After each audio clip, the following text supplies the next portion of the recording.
Sud Radio, l'heure libre, 10h-11h.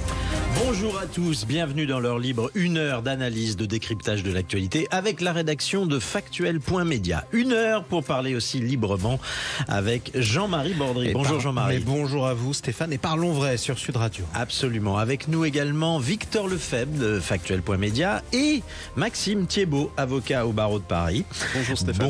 Bonjour.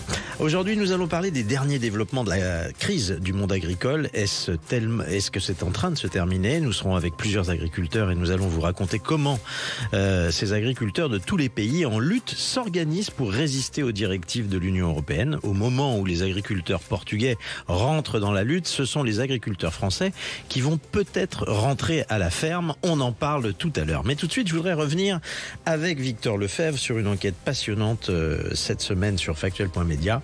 Vous le savez, les chiffres de l'immigration ont atteint des records en 2023, ce qui ne dissuade pas certaines associations de prêter aide et assistance aux étrangers en situation irrégulière, les personnes visées par des OQTF notamment, les fameuses obligations de quitter le territoire français. Alors Victor, vous avez mené l'enquête.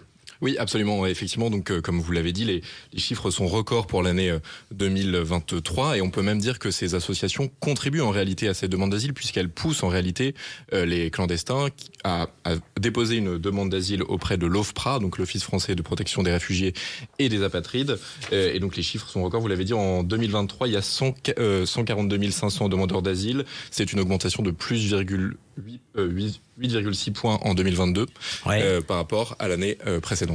Alors, parmi vos découvertes, Victor Lefebvre, vous vous êtes rendu compte que certaines de ces associations, pour ne pas dire presque toutes, étaient financées curieusement par l'État. Elles sont toutes financées par l'État. Alors après, c'est des activités qui peuvent être différentes. Parfois, c'est simplement l'hébergement, les vêtements, la nourriture pour des réfugiés. Donc c'est tout à fait louable. De première nécessité. Louable, donc ça, à Calais, par exemple, dans certains camps aussi à Paris. Mais parfois, effectivement, c'est une aide pour contourner en fait la législation, la loi française, le droit administratif, notamment pour les déboutés du droit d'asile, donc qui sont clandestins, donc qui font l'objet d'une OQTF, la fameuse OQTF, obligation de quitter le territoire français.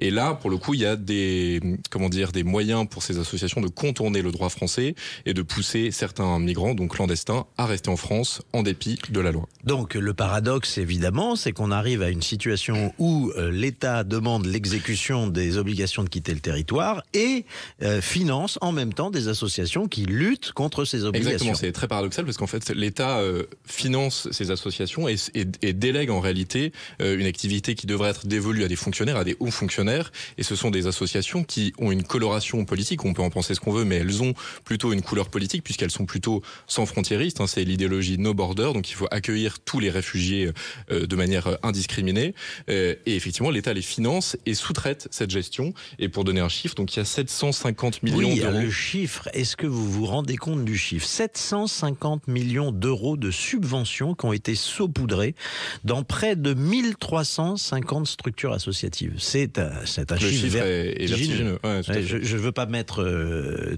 tout doit être évidemment bien séparé, mais enfin, l'aide exceptionnelle promise aux agriculteurs avant-hier, par Gabriel Attal, c'est 400 millions d'euros, ce qui a été un chiffre très impressionnant déjà. Mais enfin là, 750 millions d'euros. Pour des résultats, encore une fois, par exemple pour les centres de rétention administrative, le chiffre est de 57 millions d'euros par an uniquement, c'est assez faible. Et pour l'éloignement des clandestins, le budget est de 64 millions d'euros. Quand on sait qu'au troisième trimestre 2023, il y avait seulement 6,9% des OQTF qui étaient exécutés, on peut s'interroger quand même sur une certaine forme d'incurie de l'État à ce niveau-là. Alors, qu'est-ce qu'on entend par contre dans le fait, quand on dit par exemple que l'État aide des associations à contourner sa politique? Parce qu'elles font rien d'illégal, elles actionnent le droit en quelque sorte. Alors effectivement, c'est une assistance juridique, mais ça peut aller plus loin, puisque si vous voulez, jusque dans l'avion, en fait, il y a des recours possibles. C'est beaucoup plus dur, par exemple en Allemagne notamment, puisque les clandestins sont parfois placés sous sédatifs et ils sont informés à la dernière minute de leur placement dans l'avion pour retourner dans leur pays d'origine. C'est rude quand même. Donc il y a des mécanismes beaucoup plus rudes. Le Royaume-Uni, par exemple, il n'y a pas de limite de rétention dans les centres de rétention administrative. C'est limité. En France, c'est 90 jours. Donc la France est plus accommodante d'une certaine manière avec ces réfugiés. Et donc où est-ce qu'elles interviennent? À quel moment dans ces processus, ces associations, alors il y en a 1350, j'imagine qu'elles ne font pas toutes la même chose, elles interviennent précisément? Un peu partout. En lisant cette enquête de Factuel, j'ai vu qu'elles intervenaient aussi bien le premier jour d'arrivée que le dernier jour. Elles interviennent en fait pour certaines d'entre elles dans les aéroports, puisqu'il y a certaines associations qui ont une permanence dans les aéroports et qui incitent les réfugiés à faire une demande d'asile. Alors, le paradoxe, donc, c'est que l'argent public sert à faciliter l'immigration illégale, d'une certaine manière. Maître Thiebaud, vous devez trouver ça assez surprenant, vous qui êtes avocat, je le rappelle. Moi, je suis assez surpris par le montant. Alors, votre enquête, elle est vraiment très exhaustive, elle nous enseigne beaucoup de choses. Je suis étonné parce que 750 millions d'euros, c'est quand même énorme.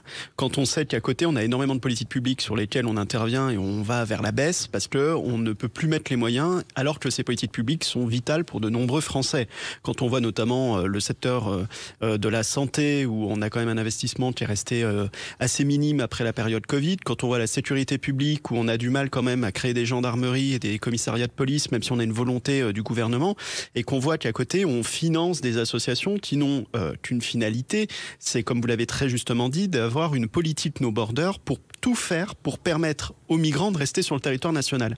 Et moi, ça me dérange tout simplement sur leur volonté politique. Parce que qu'on ait des associations qui interviennent pour aider des personnes, pour permettre la dignité, le respect de la dignité de la personne humaine, ça, il n'y a aucun problème. C'est complètement louable. Que l'État soit défaillant dans le fait d'accueillir des migrants, de traiter ensuite la question migratoire et d'exécuter les décisions de refus du droit d'asile et ensuite d'obligation de quitter le territoire, et que des associations interviennent sur cette carence de l'intervention de l'État, ça c'est pas gênant. Mais par contre, qu'on ait un financement d'une volonté politique de tout faire pour maintenir des personnes en situation irrégulière sur le territoire national, en sachant derrière toutes les mafias qui fonctionnent. Parce que ce que ne dit pas votre enquête, c'est que... Ce sera peut-être dans un prochain volet. Oui, je pense que c'est intéressant effectivement de travailler sur ce point-là. Ce que ne dit pas pour le moment votre enquête, c'est que les personnes qui sont en situation irrégulière sont souvent dans la main de mafias locales.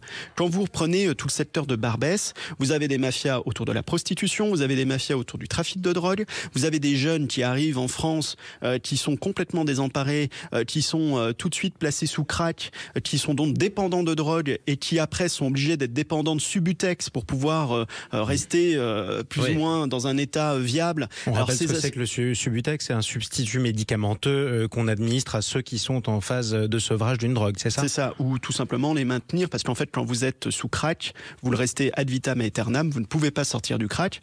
Et moi j'interviens beaucoup au titre des gardes à vue sur Paris, où je fais des permanences en tant qu'avocat, et donc je suis souvent amené à assister des jeunes dans le cadre de leur garde à vue qui sont arrêtés soit pour consommation de stupéfiants, soit pour trafic, soit pour des vols, la roulette ou dans le métro. Et vous avez énormément de jeunes qui sont malheureusement dépendants du Subutex parce qu'ils sont arrivés sur le territoire national, qu'ils ont été assez mal accompagnés ou qu'ils ont été accompagnés par des associations à des finalités purement politiques. Et puis, ils se sont fait prendre dans des réseaux mafieux. Mais alors justement, là, quand on parle de ce genre de profil que vous avez vu, Maxime Thiebaud, là, on parle de profil, est-ce qu'ils sont bien pris en charge par les services de l'État? Je parle de la police, par exemple, de la justice quand ils ont affaire à eux. Parce que si on parle de profils qui sont complètement drogués, qui sont arrivés ici presque par hasard, qu'est-ce qu'ils feraient sans avocat ou sans association? Ils seraient bien désemparés. En fait, vous savez, toute personne qui vient migrer en France le vient avec une volonté soit de transit pour aller vers la Grande-Bretagne, soit de s'installer, d'avoir une vie meilleure. Bon, après, ils sont confrontés à une réalité. C'est un État qui est en pleine carence, qui est incapable de les accueillir dignement, et ils sont confrontés à des associations qui, pour certaines, font du mieux qu'elles peuvent et ont une volonté qui est tout à fait louable, et puis pour d'autres, qui sont dans une dimension plutôt politique. Et ils sont confrontés aussi à une réalité, c'est-à-dire de réalité mafieuse sur du trafic de stupéfiants, du trafic de prostitution, comme je le disais tout à l'heure, plutôt de prostitution, et ils sont complètement désemparés, ils se font prendre dans des réseaux et autres. Donc il y a cette réalité-là qui est présente et à laquelle l'État ne répond pas. C'est ça le d'où l'existence de ces associations malgré tout. Alors justement, nous voulions avoir un représentant de cette association. Nous avions convié Yann Manzi, qui est fondateur de Utopia 56. Nous avions envie d'avoir des explications avec lui sur l'utilisation de ces fonds publics aussi. Eh bien, à la dernière minute, il nous a fait savoir qu'il ne venait plus et puis qu'il n'était plus joignable non plus par téléphone. C'est dommage parce qu'on a toujours des points de vue à faire valoir dans ces cas-là. Mais on peut rappeler quand même, Victor Lefebvre, que Utopia 56, par exemple, avait fait polémique il y a 3-4 ans en portant plainte contre les structures de l'État, contre le préfet de police de Paris, par exemple. Contre l'État pour effectivement un camp qui avait été démantelé, c'était en Île-de-France. Et donc effectivement, Utopia 56 avait porté plainte contre le préfet, contre 3 préfets, le préfet de l'Île-de-France, de Seine-Saint-Denis et de Paris. C'était le cas aussi en 2021 contre le préfet maritime de la Manche, suite à des migrants un bateau de migrants qui avait coulé au large de la Manche. Bon, on revient dans un instant, on s'interroge sur les dessins de ces associations qui aident les réfugiés et puis on parlera de la colère du monde agricole qui est peut-être en train de s'apaiser et des derniers développements. À tout de suite sur Sud Radio. Sud Radio, l'heure libre, 10h-11h. De retour dans l'heure libre, 1 heure de décryptage de l'actualité. Nous sommes toujours avec Victor Lefebvre, journaliste à Factuel.media, et Maxime Thiebaud, avocat. On le disait, Victor Lefebvre, vous avez enquêté sur ces associations qui prêtent main forte aux OQTF, qui bénéficient d'aides publiques, 750 millions d'euros répartis dans 1350 associations. C'est-à-dire que ce sont des associations qui prêtent main forte aux OQTF. Ce sont ces étrangers qui ne sont pas en situation régulière et qui doivent quitter le territoire. Et le moins que l'on puisse dire, c'est que vous êtes allé de surprise en surprise. Nous le disions à l'instant, la réalité est que l'État subventionne des associations qui font tout pour contrecarrer les décisions administratives aussi. Elles ne se limitent pas à l'aide, l'assistance, au refuge, avec une distribution de couverture, d'aide alimentaire, etc. Pas du tout. Ce sont des aides juridiques qui permettent d'aller contre la volonté de l'État. Maxime Thiebaud, on a envie de dire, on marche un peu quand même sur la tête dans cette histoire. Oui, malheureusement, on marche sur la tête parce que, en fait, la vocation de la France, elle a toujours été d'accueillir les personnes qui ont réellement besoin d'asile. D'accord ?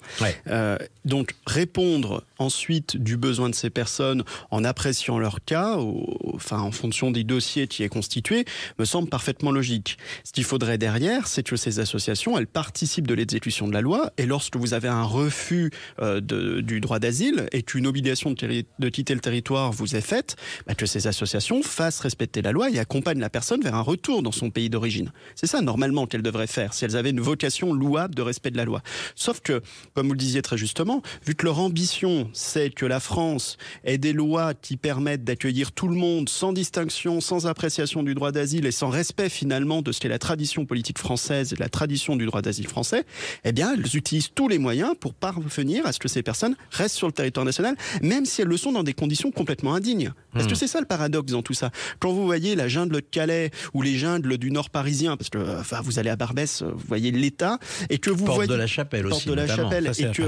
Et que vous avez des associations qui font tout pour maintenir ces personnes sur le territoire national, en leur mentant, en leur disant mais on va trouver des solutions, on va contester l'OQTF exactement devant le tribunal administratif de Paris ou devant la juridiction compétente, et puis on va tout faire pour que tu puisses rester, on va créer des manœuvres à la fois familiales, on va créer un contexte, on va créer un récit pour que vous puissiez rester sur le territoire national, alors qu'en fait la seule bonne réponse qui serait à lui faire, c'est de lui dire vous ne remplissez pas les conditions, donc vous allez rentrer chez vous parce que ça ne correspond pas dans la dignité. Eh bien, ça, c'est proprement scandaleux. Et normalement, l'objet d'une association, lorsqu'il est contraire à la loi républicaine, peut conduire cette association à ne plus recevoir de financement ou à connaître une dissolution parce qu'elle ne respecte pas la loi républicaine. Maxime Thiebaud, pardon. Oui, je parle à l'avocat. Si ces associations, dans beaucoup de cas, quand on vous écoute, elles arrivent à leur fin en maintenant sur le territoire des personnes qui auraient dû en partir, c'est aussi parce que le droit le permet. Et donc que le droit est avec elles, ou en tout cas qu'elles en font la bonne lecture. Alors il y a le droit, il y a aussi l'absence de moyens. C'est-à-dire que quand vous avez 95% des OQTF qui ne sont pas exécutés, c'est parce que derrière, les moyens de l'État ne sont pas mis. Je ne sais pas combien coûte l'expulsion d'une personne, d'un point de vue financier pour l'État. J'imagine que ça doit coûter excessivement cher. Plusieurs milliers d'euros. Voilà. Ça, on en est certain. Je pense qu'on n'a pas les moyens financiers, qu'on ne veut pas les mettre, en tout cas, pour exécuter les OQTF. Mais alors, on se retrouve quand même dans une situation paradoxale. C'est qu'on sait, vous êtes un observateur de la délinquance dans votre métier. Vous voyez bien aussi que certains de ces OQTF dirigent vers la délinquance. C'est aussi ça le problème. Tant le président de la République que le ministre de l'Intérieur, en 2022, ont reconnu un lien entre délinquance et immigration. Et il est clairement établi par les études, notamment faites par le ministère de l'Intérieur, qu'il y a un lien entre immigration et délinquance. La difficulté, c'est que, effectivement, si vous n'exécutez pas des obligations de quitter le territoire ou des interdictions de territoire français, parce que l'OQTF, c'est une condition purement administrative quand vous ne respectez pas les conditions administratives, mais vous avez aussi des interdictions de territoire français qui sont prononcées par les juridictions pénales et qui ne sont pas exécutées. Et vous retrouvez devant les juridictions pénales des personnes qui sont à nouveau poursuivies pour des faits commis sur le territoire national, alors qu'elles ont déjà une interdiction de territoire français qui a été prononcée soit par la même juridiction, soit par une autre juridiction. Donc, c'est ça qui ne fonctionne pas. C'est que il faudrait tout simplement que l'exécution soit immédiate. Je sais que M. Darmanin essaie de faire du mieux qu'il peut, mais après, lui, il est dans un gouvernement avec une logique gouvernementale qui fait que c'est pas la priorité première de M. Emmanuel Macron que d'exécuter à la fois les ITF et puis les obligations de quitter le territoire. Alors, on va prendre un exemple très concret que vous rappelez dans votre enquête, Victor Lefebvre, l'exemple de la CIMAD. 6,5 millions d'euros de fonds publics. L'association aide donc les immigrés sur le plan juridique, en particulier ceux qui sont retenus dans les centres de rétention administrative, c'est-à-dire c'est la dernière étape avant l'expulsion. Exactement. Ouais. Et vous pouvez nous lire ce que cette association déclare sur ses activités?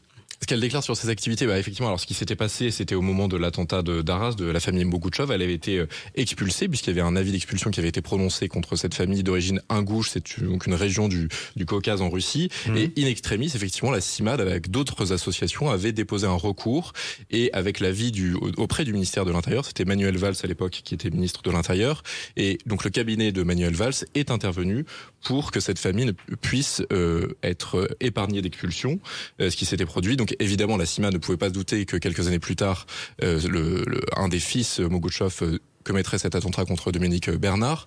Mais c'est un exemple assez emblématique des dérives de ces associations qui peuvent parfois mettre tous les moyens en œuvre pour éviter les expulsions. Et pour compléter ça, il y avait aussi des partis politiques pour le coup qui à l'époque s'étaient mobilisés pour maintenir cette famille en France, dont le PCF effectivement. Et alors on parlait aussi des associations qui interviennent dès les zones d'attente à la frontière, c'est-à-dire à l'arrivée en France. Et il y a une autre association notamment qui s'appelle l'ANAFE, Association nationale d'assistance aux frontières pour les étrangers, qui a été créée en 1989 et qui a le monopole de l'accueil de ces étrangers. Alors ça veut dire que dès qu'ils se présentent, hop, on dépose, on aide à déposer une demande d'asile sur le sol français. Mais est-ce que ça crée pas les conditions finalement d'appel d'air, d'incitation à la migration? Parce que si on se sent encadré dès l'arrivée, le moins qu'on puisse dire, c'est que ça ne dissuade pas de partir de son pays d'origine, maître Thiébaut. Alors moi, ça me dérange pas qu'il y ait un accueil, qu'il y ait une structure d'accueil, un encadrement, notamment linguistique aussi, parce que vous avez beaucoup de personnes qui ne parlent pas le français. Ce qui me dérange, c'est que quand la loi de la République s'applique et qu'elle s'impose et que le droit d'asile n'est pas donné, que derrière ces associations fassent tout pour ne pas exécuter le fait que cette personne doit quitter le territoire national. Et c'est ça qui est scandaleux.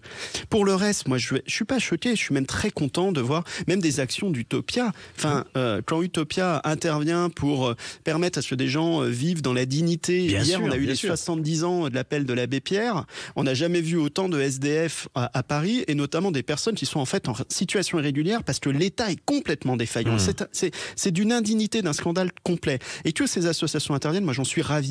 Mais le problème, c'est qu'elles vont au-delà. Elles vont au-delà et qu'elles ont une logique politique qui n'est pas bonne. Et alors, cette logique politique, quand même, on peut remarquer que c'est pas très démocratique quand on sait quand même que 75% des Français souhaitent que les flux migratoires soient mieux encadrés, limités, aller jusqu'au financement d'associations qui disent le contraire de ce que veulent le souverain, c'est-à-dire le peuple souverain. Est-ce que c'est pas problématique, ça?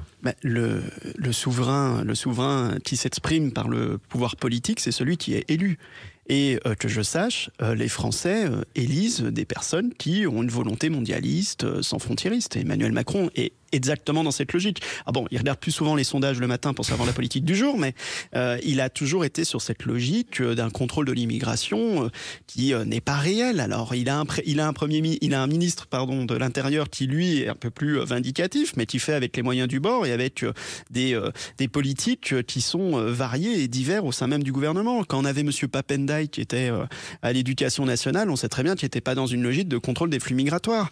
Enfin voilà. Donc après, Effectivement, les Français, eux, sont pour un contrôle de l'immigration. Ils se rendent compte aussi que les gens s'installent, créent des familles. Après, vous avez un droit européen qui s'applique, le droit à la vie familiale normale, le droit au respect de la vie privée, qui vont s'imposer aussi aux juridictions administratives. Et quand vous avez un juge administratif qui se retrouve avec un dossier où en face de lui, vous avez une famille installée, vous avez des enfants qui sont nés sur le territoire national, avec une logique familiale, avec un travail, avec même en situation irrégulière, moi je me mets à la place de juge et je peux comprendre qu'il ait du mal à être expulsé. Je vous le dis sincèrement, je peux comprendre. Mais pourquoi ? Pas parce que le juge est quelqu'un de défaillant, mais parce que l'État en amont n'a pas fait son boulot. Absolument. Alors, je voudrais rappeler un chiffre. En 2023, ce sont 320 000 titres de séjour qui ont été accordés.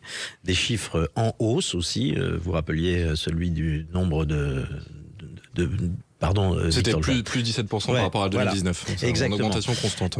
C'est en fait assez normal à l'examen de ce que l'on vient d'évoquer. Je voulais vous demander, Maxime Thiébaut, qu'est-ce que la loi immigration, dont la moitié des articles a été retoquée par le Conseil constitutionnel récemment, va pouvoir changer à ces chiffres ? Rien du tout. Rien du tout. Mais rien du tout. Moi, je ne crois pas du tout à la loi immigration parce qu'en fait, on a une hiérarchie des normes avec la loi qui est inférieure aux conventions internationales et les conventions internationales qui sont inférieures dans cette hiérarchie à la Constitution.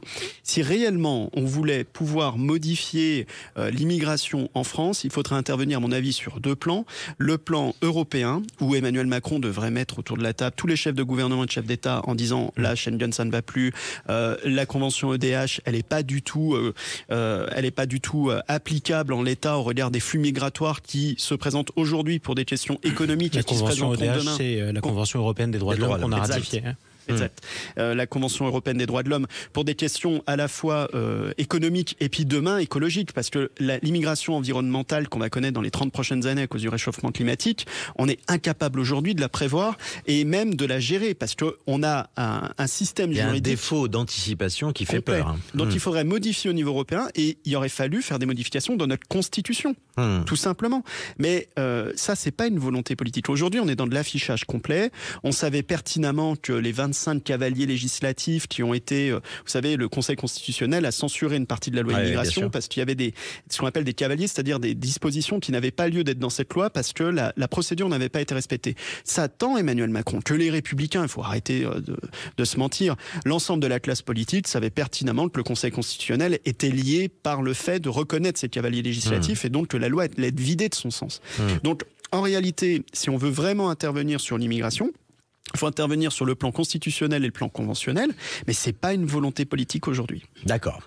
Maxime Thiébaut, vous restez avec nous. Merci Victor Lefebvre d'avoir fait un petit crochet par Sud Radio. On peut lire tous les détails de votre enquête sur le site factuel.media.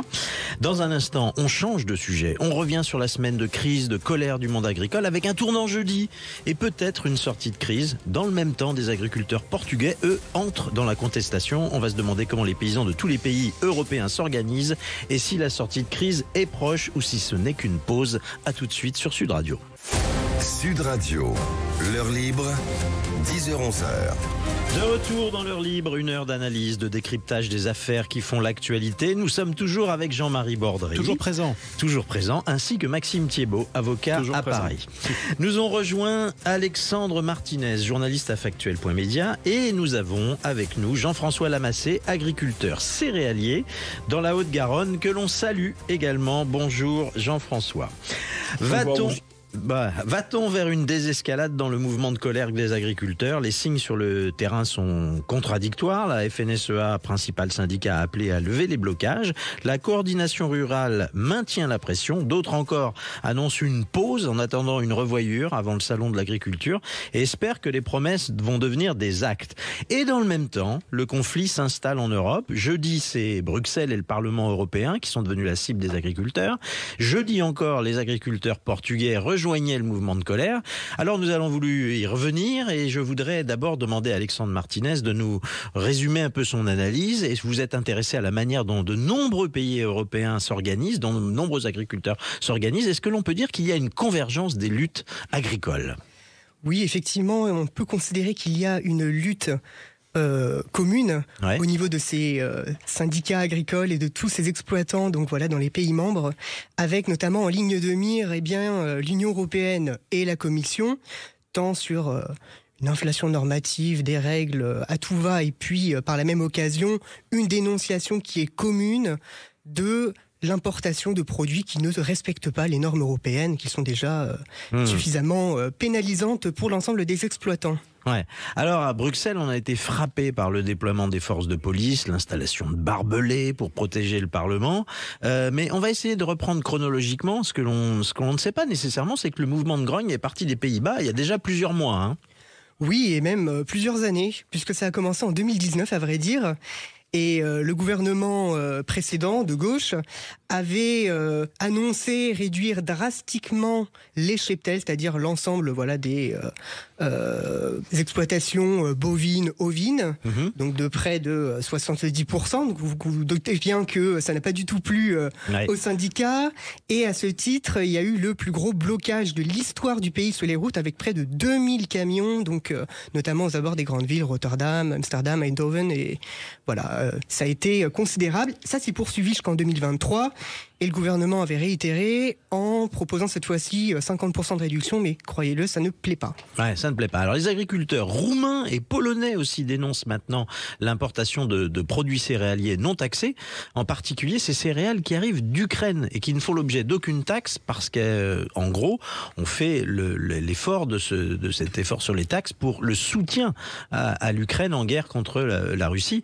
Mais au passage, on peut quand même se demander pourquoi ce sont les agriculteurs qui doivent subir la concurrence des produits ukrainiens au nom de l'effort de guerre. C'est ça, et d'autant plus que, comme vous le rappeliez très bien, il y a des imports, notamment de céréales d'Ukraine, qui arrivent vers les pays européens parce que l'on a appelé des corridors de solidarité, mis en place avec le conflit russo-ukrainien. Ils sont hors taxe, et c'est ce qui suscite notamment la colère donc des exploitants, des syndicats, dans ces deux pays, donc la Pologne et la Roumanie. Eh bien, écoutez, à ce titre, il y a eu des premiers pourparlers à Bucarest, mais la colère gronde, parce que de toute manière, il n'y a pas de réforme, cette fois-ci au niveau européen. Donc ça ne bouge pas. Alors, c'est une colère qui est également cumulée par le non-versement de la PAC. D'accord. Alors, en France et en Allemagne, ce sont les taxes nouvelles sur le gazole non routier qui ont un peu mis le feu aux poudres, qui ont poussé les agriculteurs à sortir de la ferme. Et jeudi, le mouvement de colère des agriculteurs a gagné le Portugal, cette fois, avec des blocages d'autoroutes à travers tout le pays. Le mouvement a été lancé en dehors des syndicats, ça a son importance, pour dénoncer notamment les faibles revenus agricoles, les prix bas. Et c'est ce même jeudi, et il va être temps de rejoindre Jean-François Lamassé, c'est ce même jeudi, après les annonces de Gabriel Attal, que la FNSEA a appelé à lever les blocages. C'est moins clair du côté de la Confédération paysanne. On a envie de voir sur le terrain ce qu'en pense Jean-François Lamassé. Je rappelle, Jean-François, que vous êtes céréalier en Haute-Garonne. Pour vous, est-ce que le compte y est ? Le compte y est, il est un peu léger, mais enfin bon, il faut voir les écrits maintenant. Ils nous ont promis des choses. C'est un début, mais bon, il faudra approfondir. Voilà. Moi, l'histoire de l'Ukraine, c'est pas compliqué. Aujourd'hui, les céréaliers français, on est au mois de février, on est impacté entre 53 et 56%. Sur les céréales. Donc ça veut dire qu'aujourd'hui, il y a des silos français qui normalement devraient être vides, qui ne le sont pas. Ah oui, c'est aussi concret que ça. Eh oui, le problème est là. Attention, l'Ukraine, on ne parle pas d'un petit bébé, quoi. Hein. Ouais. C'est un athlète costaud, quoi. Hein. Il y a des exploitations en Ukraine qui sont l'équivalent du Jura en France. Ah oui. Je ne sais pas si vous imaginez un peu. Donc, il y a ça. Les volaillers, c'est encore mieux, c'est 128%. Donc, vous voyez, pour une année, après, on trouve des poulets qui arrivent d'Ukraine, détaxés. Alors, on dit que ça c'est pas cher. Ah, je vous ai perdu. Ouais, non, on vous entend, on essaye de vous écouter le plus religieusement possible, si j'ose dire. Et on parlait de ces poulets qui arrivent massivement, qui arrivent congelés. Alors, je vais vous dire, en plus, l'Ukrainien, comme c'est des gens, tout le monde savait que c'était des mafieux, mais à ce point-là, on n'imaginait pas. Il y a des dates de consommation qui ont été revues. On pense qu'il y a des poulets, il y a plus de 6 mois qui ont été abattus. Voire même des fois 1 an. Donc, je veux dire, puis attention, ce qu'ont mangé les poulets ukrainiens, c'est pas ce que mangent les poulets français. Hein. Et la suivi sanitaire n'est pas la même. Hein. Alors, on voit bien que les paysans européens subissent à peu près les mêmes problématiques, c'est-à-dire ils subissent les traités de libre-échange, ils subissent la politique décidée à l'Union européenne, comme par exemple la politique de no-tax des produits ukrainiens. Ce qu'on a envie de vous demander, Alexandre Martinez, vous êtes particulièrement penché sur ce dossier, c'est comment est-ce que ça s'organise les paysans entre eux? Est-ce qu'il y a une internationale paysanne qui peut représenter un vrai danger pour le Parlement européen? Bien écoutez, il y a ce qu'on appelle la COPA-COGECA, qui est notamment présidée par Madame Lambert, ancienne présidente de la FNSEA, et qui a entamé les pourparlers ce jeudi à la Commission européenne avec Madame von der Leyen. Donc des mesures qui pour l'instant n'ont pas encore été conclusives si l'on en croit certains syndicats, et puis si l'on voit toujours la colère dans ces pays qui dénoncent, comme je vous le disais précédemment, à la fois les normes de l'administration administrante bruxelloise complètement déconnectées, mais également l'import de produits qui ne respectent pas les normes européennes, et puis toujours le problème de la PAC, dont le versement est absolument inéquitable selon les pays et parfois qui n'est pas versé. Alors à ce sujet, Jean-François Lamassé nous rappelait il y a un instant hors antenne que sur l'argent de la PAC, tout n'était pas distribué aux paysans. Mais non, bien sûr que non, parce que je vais vous dire, sur la PAC, les agriculteurs en touchent 47%. Il y a même des... 47%, donc la moitié seulement. Donc, même pas. Il y en a 53 qui repartent pour les chambres d'agriculture, ça peut se comprendre un peu, mais encore que normalement les chambres ont d'autres financements, d'autres financements. Et puis après, vous avez même des grands distributeurs qui touchent. Vous avez même le Resto du Cœur à l'époque qui touchait. Alors, à un moment donné, la pelouse d'or, il faut peut-être arrêter d'y prendre les œufs tous les jours, quoi. Comme dirait l'autre, la vache elle est tarie, quoi. Alors, voilà. Ouais, non, mais ça paraît quand même assez incroyable que les Restos du Cœur, on n'a rien contre les Restos du Cœur, au contraire, Sud Radio ne fait qu'en dire le plus grand bien, mais on a peine à croire que les Restos du Cœur soient destinataires aussi... Il y a une enquête qui a été faite il y a 2 ou 3 ans, on s'est aperçu. Il y a même des petits clubs sportifs qui avaient touché l'argent de la PAC. Expliquez-moi qu'est-ce que ça a à voir. Parce qu'il y avait un gars qui était aux finances et compagnie qui sponsorisait un club. Mais c'est avec l'argent des autres, c'est facile. Alors, la plupart du temps, ce sont les accords de libre-échange, on le dit, que les agriculteurs ne supportent plus. Il faut dire que ces accords de libre-échange, non seulement entraînent une concurrence absolument déloyale pour les agriculteurs français, qui font les meilleurs efforts possibles pour que les meilleures normes soient appliquées, mais qu'en plus, ces accords sont tout sauf écologiques au moment où l'Union européenne veut toujours plus de contraintes sur les sols européens. Je voudrais qu'on prenne un exemple très concret pour que tout le monde comprenne les choses. Prenons l'exemple de l'accord que l'Union européenne a signé avec le Kenya, le 18 décembre dernier.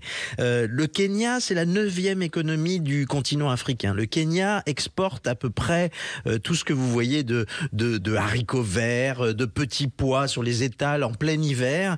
Ce sont des légumes, des fruits, des fleurs qui partent vers l'Union européenne. Et cet accord commercial entre donc l'Union européenne et le Kenya a prévu que les produits kenyans auraient un accès libre de droit et sans quota. À l'inverse, le pays, le Kenya, va importer des biens du secteur de la chimie et des machines européennes. Et donc, si vous voulez, si on veut forcer le trait, les deals se font sur le dos des paysans. L'UE sacrifie ses agriculteurs pour vendre un peu plus de chimie, un peu plus de voitures, un peu plus de Boeing par-ci, par-là. C'est l'indépendance agricole, la capacité à s'autosuffire qu'on sacrifie, Jean-François Lamassé. Et je vais vous raconter mieux que ça, plus simplement. Il y a 3 ans, on était tous montés, entre autres, parce que moi je suis de Toulouse, on avait fait une grosse manifestation à Toulouse par rapport au Mercosur et au GATT à l'époque. L'accord n'est pas compliqué. On devait rentrer de la viande nourrie à la farine animale, et je vous rassure qu'il la rentre toujours, qui arrivait d'Argentine, de tous les pays d'Amérique du Sud. Et en échange, Mme Merkel, elle faisait rentrer des Mercedes, des Audi et des Mercedes, Volkswagen Audi, des voitures allemandes détaxées. Non mais on va là. Et monsieur Macron, nous on le sait, il ne le voit pas lui. Alors, vous comprenez leur Europe à leur façon, parce que c'est toujours l'Allemagne qui veut décider. Le problème il est là. Leur Europe à leur façon, ça va 5 minutes. Mais là, maintenant, ça passe. Et vous le voyez, c'est qu'il y a une révolte maintenant de toute l'Europe. Tous les agriculteurs n'en peuvent plus. Maxime Thiebaud, vous comprenez la philosophie de ces traités de libre-échange en tant qu'avocat ? Alors, en tant qu'avocat, si je devais faire du droit international, je dirais que les agriculteurs français sont dadons de la farce, tout simplement. Pour deux raisons. C'est que, en fait, on a supprimé la politique agricole française pour créer une politique agricole commune qui n'est commune à personne, sauf à une volonté de libre-échange international en faveur de grosses firmes internationales qui pensent que l'agriculture, c'est boursicoté à New York, à Tokyo ou à la Bourse de Paris. Donc, in fine, on voit les conséquences aujourd'hui. C'est que nos agriculteurs français qui ont des normes sociales et environnementales qui sont très importantes et qui créent finalement une entrave et une distorsion de concurrence, se trouvent pénalisés depuis 30-40 ans et sont dans l'incapacité de pouvoir tenir face à des agriculteurs d'Ukraine, de pays comme le Kenya, vous l'avez dit à l'instant, ou même du Chili, où on a eu le Canada dans le cadre du CETA, qui, eux, n'ont pas les mêmes normes. Donc, en réalité, ce qu'il faudrait faire, c'est, moi j'aime bien le modèle suisse sur l'agriculture, c'est d'avoir une protection agricole française. Alors, monsieur Attal nous a parlé d'une exception agricole française qui serait prévue dans la loi. Il est bien mignon. On y reviendra tout à l'heure, mais ce n'est pas possible pour la simple et bonne raison qu'on a des accords internationaux et que le droit de l'Union s'impose sur la loi française et que l'Union européenne est signataire des accords de l'Organisation mondiale du commerce et que l'OMC interdit les entraves à la libre concurrence, notamment sur les produits agricoles. Donc on verra très rapidement que tout ce qui a été annoncé hier sera petit à petit dilué dans la réalité des accords internationaux, que le Mercosur sera un petit peu modifié à la marge parce que politiquement, il ne faut surtout pas que les agriculteurs reviennent bloquer les autoroutes, mais que tant que le système global de libre-échange international sur les produits agricoles ne sera pas modifié, on n'aura pas de changements fondamentaux. Dans un instant, on continue à s'interroger sur la colère de nos agriculteurs et sur les réponses gouvernementales qui ont été faites justement jeudi et qui conduisent certains tout de même à rentrer à l'exploitation. À tout de suite sur Sud Radio. Sud Radio, l'heure libre, 10h-11h. De retour dans l'heure libre, toujours avec Jean-Marie Bordry, Alexandre Martinez, Maxime Thiebaud et Jean-François Lamassé, qui est céréalier dans la Haute-Garonne. Nous parlons de la colère de nos campagnes et je voudrais revenir, avant de parler de la souveraineté alimentaire, qui a été un mot prononcé tant par Emmanuel Macron que par Gabriel Attal jeudi, je voudrais revenir brièvement sur la réponse policière tout de même en milieu de semaine. On a assisté à une centaine d'arrestations, 91 pour être précis, et de mise en garde à vue d'agriculteurs, souvent de façon préventive. Est-ce que le ministre de l'Intérieur, je profite de votre présence, maître Thiebaud, est dans son rôle, a le droit pour lui, quand il fait et quand il organise des gardes à vue comme ça, d'agriculteurs qui sont en manifestation? Alors la réponse est dans votre question. Le but du ministre de l'Intérieur et du préfet de police, en l'occurrence de Paris, c'est de prévenir les troubles à l'ordre public ou d'y mettre fin lorsqu'il y a des troubles à l'ordre public. Donc les manifestations, elles doivent être gérées selon le cadre légal prévu par le Code de sécurité intérieure. Le préfet de police ou le ministre de l'Intérieur ne sont pas là pour diriger la police judiciaire. Or, la garde à vue, c'est une mesure de police judiciaire sous le contrôle du procureur de la République et elle a pour finalité de mettre fin à des infractions ou de chercher les auteurs ou d'empêcher à ce que ces derniers se soustraient à leurs obligations devant la justice.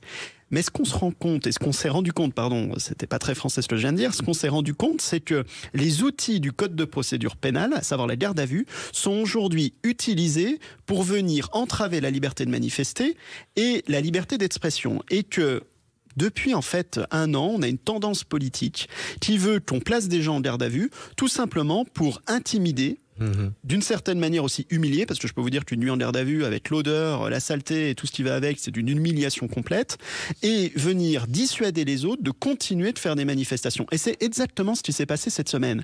C'est-à-dire que des agriculteurs qui sont rentrés à Rungis et qui ont manifestement pas commis d'actes délictuels énormes. On a les vidéos qui sont sorties, ils ont ouvert une porte, ils sont un peu promenés dans les stocks, qui soient réaccompagnés à la sortie, qui soient éventuellement poursuivis pour être allé sur le domaine privé de Rungis et qu'une enquête soit ouverte, moi je n'y vois pas de difficulté et la police judiciaire et le procureur de la République est libre de ces poursuites. Mais par contre que la garde à vue soit utilisée immédiatement pour les placer, pour venir intimider les autres agriculteurs, parce que qu'est-ce qui s'est passé toute cette nuit-là, c'est que sur tous les plateaux télé, tout le monde s'est dit, vous imaginez, les agriculteurs sont placés en garde à vue, on peut passer la nuit en dehors de tout cadre légal, parce qu'il y a quand même des avocats, j'ai des confrères qui n'ont pas été en possibilité de voir leurs clients, alors que c'est quand même une disposition qui vous permet de vous entretenir avec votre client. On a l'impression qu'il y a certaines notifications de garde à vue qui n'ont pas été faites.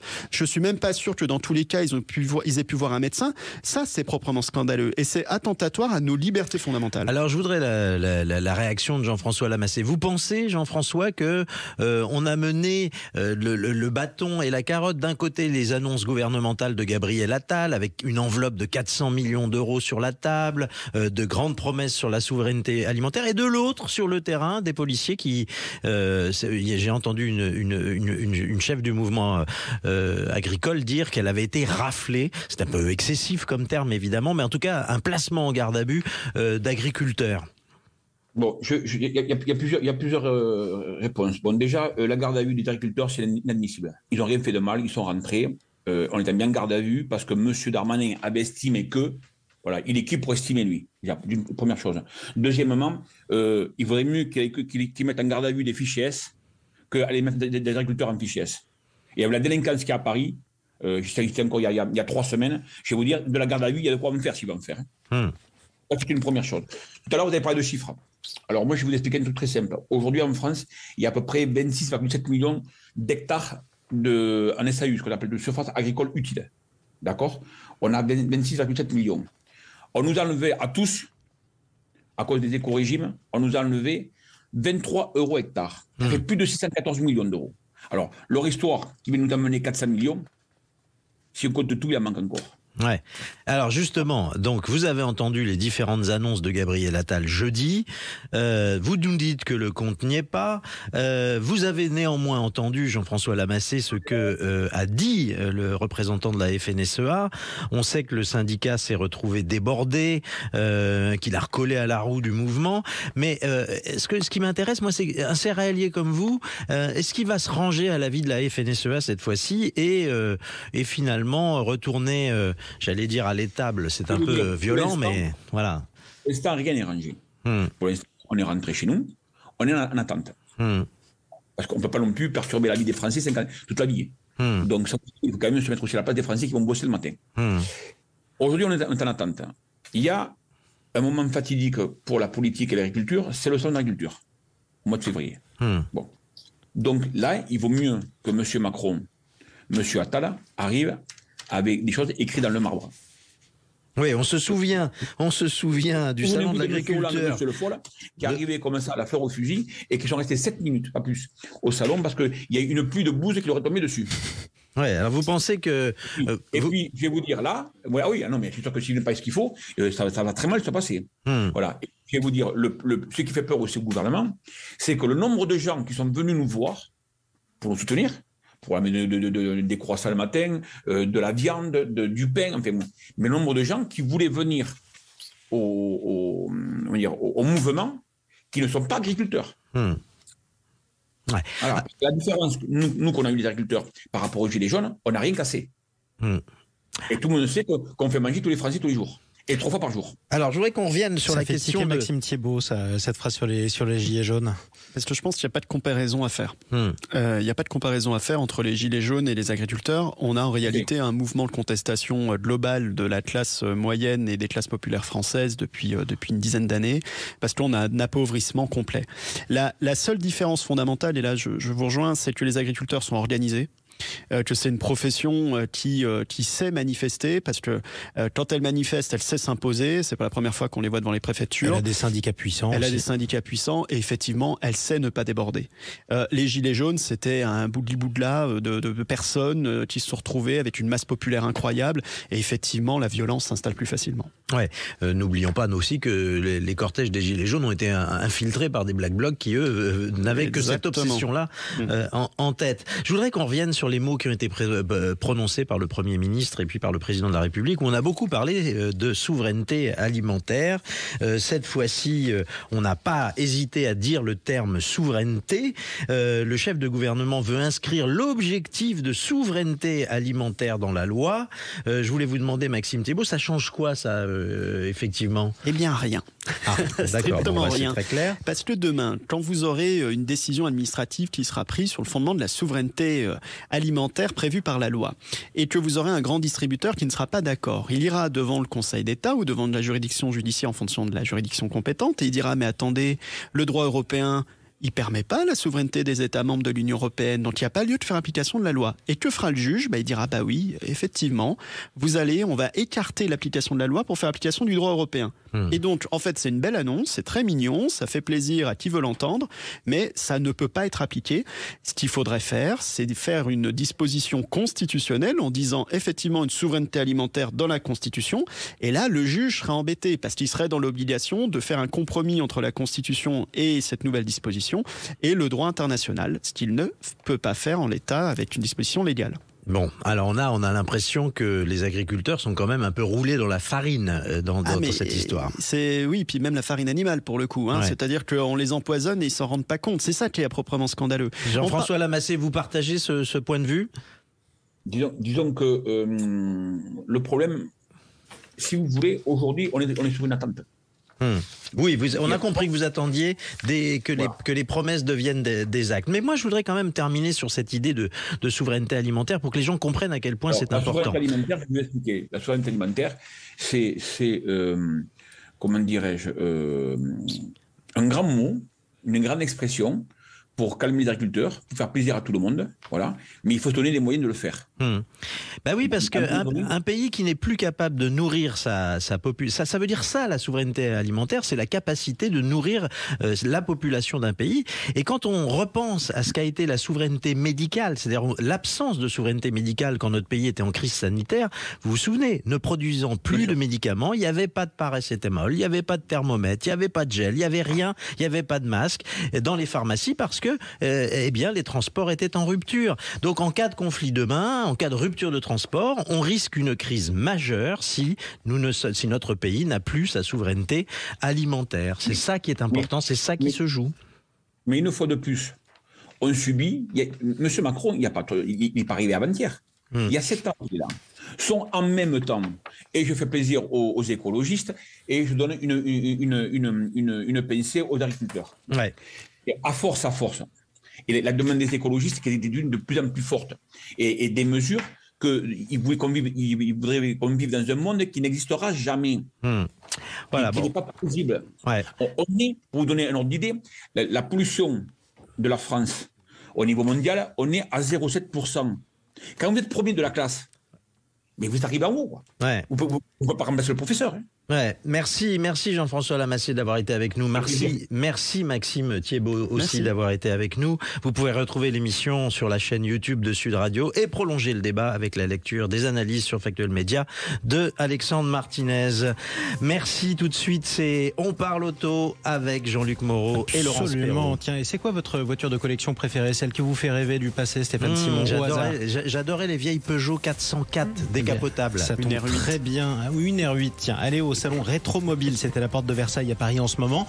Et bien justement, On parle auto, Jean-Luc Moreau et Laurence Perrault sont en direct de ce salon Rétromobile. C'est vraiment la caverne d'Ali Baba de toutes les voitures de collection, celle de Monsieur Tout-le-Monde et les voitures de luxe aussi. Et c'est un endroit de rêve, juste après les infos. À tout de suite sur Sud Radio.